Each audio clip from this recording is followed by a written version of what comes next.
انہوں نے ایک دو اور بھی بڑی سخت الزامات لگائے کہ جی ایک طرف تو آپ میر جعفر میر صادق یہ باتیں کر رہے تھے اور ایک طرف آپ ان کو انڈیفینٹ ایکسٹینشن غیر معینہ مدت تک توسیع کی آفر بھی کر رہے تھے.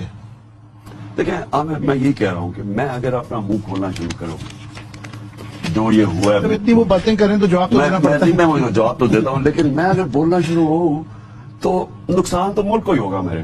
اس لیے میں نے بڑی کیئرفل رہ کے ایک دائرے کے بیچ میں بولتا ہوں، اس کے نیچے رکھتا ہوں، اشاروں سے بھی بات کرتا ہوں، کئی دفعہ ایکس کہہ دیتا ہوں، وائی کہہ دیتا ہوں، اور یہ اب جو ڈرٹی ہیری ہے یہ بھی کہہ دیتا ہوں. بچاتا ہوں کہ یہ انڈیویجولز ہیں، یہ غلطیاں کر رہے ہیں.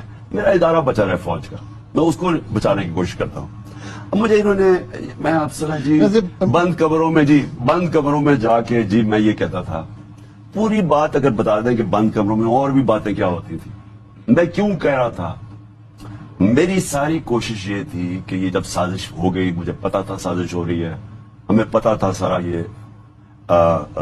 یہ بیرونی کا تو خیر بعد میں ہمیں پتا چلا، لیکن جب امریکن ایمبیسی مل رہی تھی، ہمارے جو بعد میں لوٹے بنے ان کو انوائٹ کر رہی تھی، اپوزیشن سے بار بار ملتی جا رہی تھی، ہمیں اندازہ تو ساری مجھے آئی بی سے خبریں تو آ رہی تھی. اور پھر یہ نو کانفیڈنس کی جب بات ہو رہی تھی، پھر ہمیں خبریں آ رہی تھی نواز شریف کو سارے لوگ جا کے مل رہے ہیں اور وہاں سے، تو یہ پوری سازش کا تو مجھے پتا چل گیا تھا. میں نے بڑا پبلکلی میں نے بار بار کہا کہ میں نے جنرل باجوہ کو بتایا کہ اس وقت اگر یہ سازش کامیاب ہو گئی تو اس کا پاکستان کی معیشت کے اوپر ڈائریکٹ نقصان ہوگا اور کوئی سنبھال نہیں سکے گا. یہ ٹیل سپن میں چلے جائے گا، ورڈ یوز کیا ٹیل سپن میں، یہ آپ نہیں سنبھال سکے گا، کیونکہ جو معیشت ہے وہ ڈیپینڈ کرتی ہے پولیٹیکل سٹیبلٹی پہ. پولیٹیکل سٹیبلٹی اگر آپ نے انسٹیبل کر دیا تو ہمارا جو یہ انٹرنیشنل سپر سائیکل چل رہا ہے کموڈٹی کا، جو تیل کی قیمتیں اوپر چلی گئی ہیں، جو ہم بڑا مشکل سے بیلنس کر رہے ہیں، یہ اگر بکھر گیا کوئی سنبھالے گا نہیں. میں نے وہ آن کیا اور میں نے کہا میں یہ سن یہ رہا ہوں کہ یا ایکسٹینشن کی بات ہو رہی ہے، آرمی چیف کی بات ہو رہی ہے.